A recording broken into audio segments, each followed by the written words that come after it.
right in the morning. I get myself ready with my cup of coffee, which is really important for me because I need that caffeine hit, and I unpack my bag with my goodies, which include my stethoscope.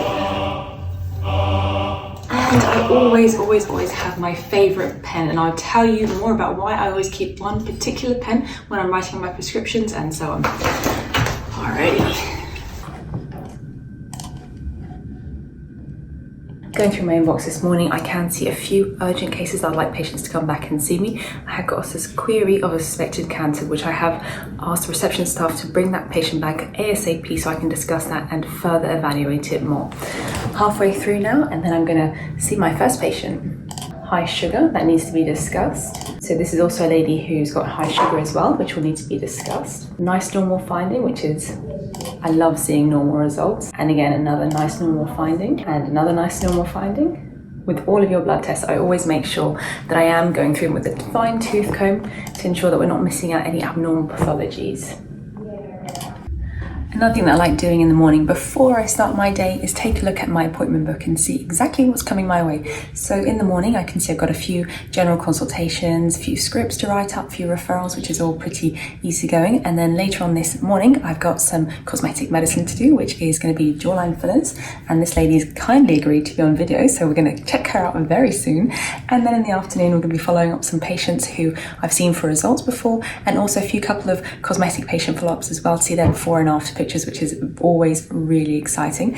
And then in the evening, I can see that I've got an Iud Insertion, which is a intrauterine contraceptive device, which is inserted through the vagina into the womb as family planning. So as you can see, I've got a pretty mixed bag ahead of me. I've got some cosmetics, I've got some medicine, and I've also got some family planning as well. So now that's all done, it's time to call in my first patient.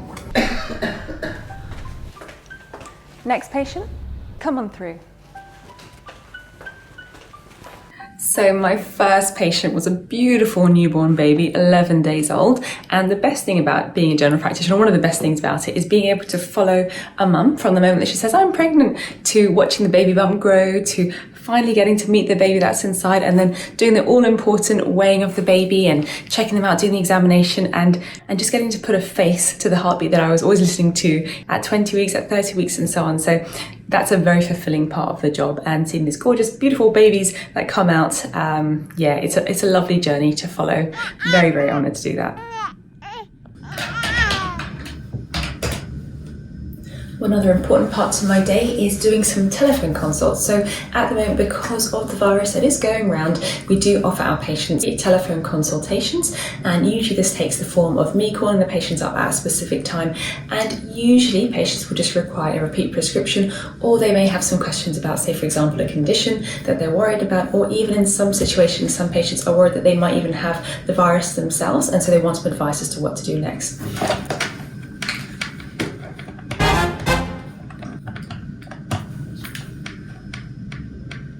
Hi, it's Dr. Nora from Paradise City Medical. How are you doing today?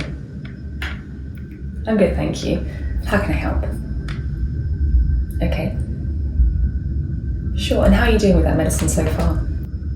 Any concerns that you have? Okay, lovely. Sure. Okay, so I'll leave you a prescription at the front desk, and hopefully we'll see you soon. Bye-bye, take care, bye-bye. Sometimes this is just as easy as that. One of the not so glamorous parts of the job is unfortunately weeding out people who might be abusing medication. So this might be somebody who unfortunately shops around doctors, and in Australia there's actually a good chance you can do that. You can actually get away with seeing multiple GPs on a different day, and some people unfortunately use this to their advantage in that they go to a different doctor and they get opioid medications, or they get medications that generally are very controlled drugs, and we need to, as GPs, make sure that we're not giving them out willy-nilly, because actually what can happen is you can get addicted to them, and very negative, bad side effects can happen. So unfortunately in the area that I work in at the moment, it is a bit of a tourist hub, and it's very easy. There's about 4 or 5 different general practices around this location, and it's very easy for a patient to go from one place to another, register, get a script, and so on and so forth. But what we have here in Australia is a telephone line which we can call up, and we can do background checks of patients and make sure that they're not what we call prescription shoppers, which is somebody who goes around and gets different prescriptions from different doctors. Unfortunately, some people do slip through the net, and some GPs aren't very vigilant in calling this telephone line to check a patient's background, and so you actually end up seeing people selling these drugs on the streets in the areas around me. And I've heard so many stories of this actually happening. But I always, as a baseline for any new patient that's coming in for such medications, I always call the line up, and I don't really ever prescribe on my first visit anyway, because it's a very peculiar thing to prescribe for your first visit unless I've got some background information about them. But I always make sure that if they've had a gap in their prescription as well, I always make sure that I call as well to make sure they've not been fishing around somewhere else and they've come back here as well because they've been rejected from another medical centre. Oh, hi there, just want to check a patient, please.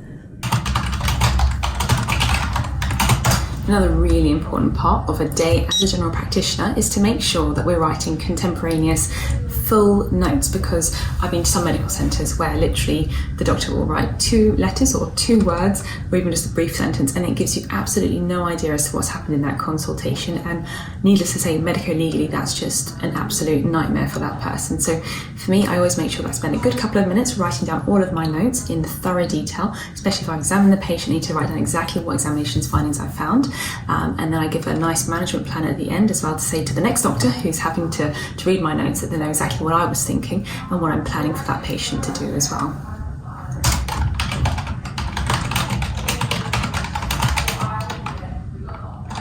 And next up, I can see that my patients who have had their cosmetic treatments a couple of weeks ago are back for their after pictures, and I can't wait to see how they got on.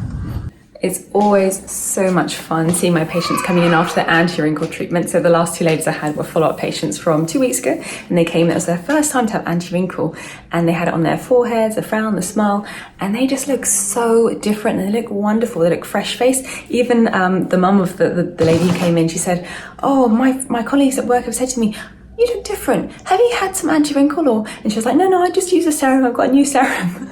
It's so funny. Like, people generally don't want to tell people that they've had anti-wrinkle, which is absolutely fair enough. And I always say to my patients, the best type of anti-wrinkle treatment that you can have is one that you know but nobody else knows around you, and that certainly was the case for my 2 lovely patients who actually ended up having some more anti-wrinkle treatment to their upper faces. So I definitely say it is a little bit addictive. Take it with caution. You do need to set yourself a budget every couple of months to get it done, but certainly the results are definitely worth it. Now it's time for me to get back to some more regular patients doing some regular medicine. I love this day.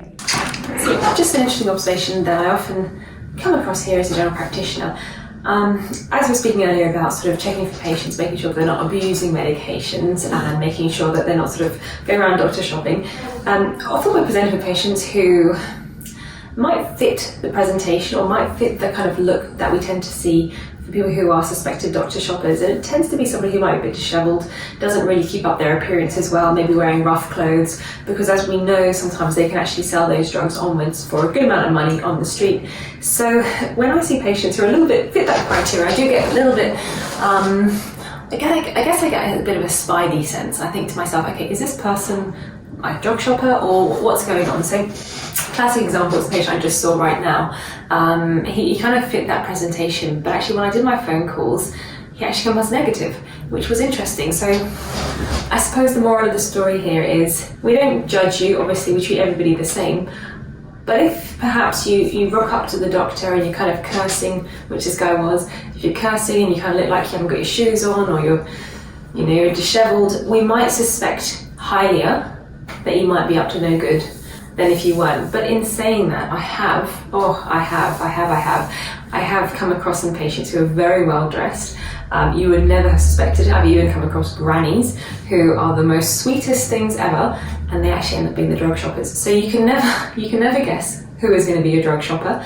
I guess as a doctor, you've always got to be turned on, you've always got to be sharp. No matter what you look like, we always have to make sure that if you're after something a little bit restricted, we've got to make sure that you are doing it correctly, because at the end of the day, none of us, well, a lot of us don't want to be contributing to the opioid crisis. Now, unfortunately, there are some doctors out there who are very much sign the prescription, give it to you, sign the prescription, give it to you, and they don't really care. They don't really do a lot of that. But unfortunately, that sort of attitude needs to stop, and we need to stand together as a profession and come together and stop the opioid crisis, stop drug selling on the street. You know, I hear some crazy stories about people who wrap up medicines, sell it. They have a special whistle that they do to each other once they've got a prescription. They sell it to their friends for $10 to $50 on the street, which is crazy.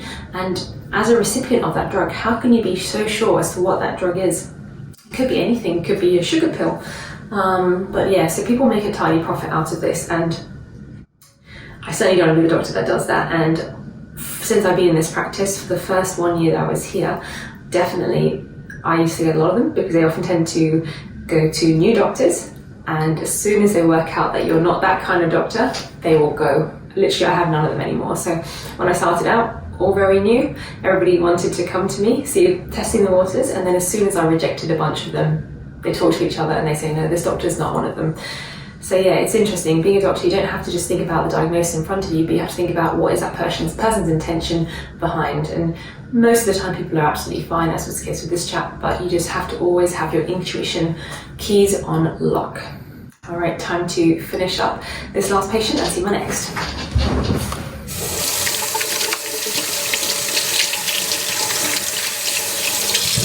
Okay. And then next up, we're going to get our trolley ready for injecting. So right now it's 1 o'clock. My shift ends at 6 o'clock. I've got another 5 hours left. I've just had one sandwich. I've got some water. I'm always bring water with me to my clinic because I know I'm always going to have like no time to drink. So I've got 5 hours left. Pacing myself with this sandwich. I've got a whole bunch of notes to write up. So I'm typing up on the computer as well. And I've got 3 minutes left until my lunch break is over, and I can actually hear patients coming in the door right now as we speak, which I don't mind because I always put my patients first as a priority, which could be a good thing or could be a bad thing, depending on which way you look at it. So good.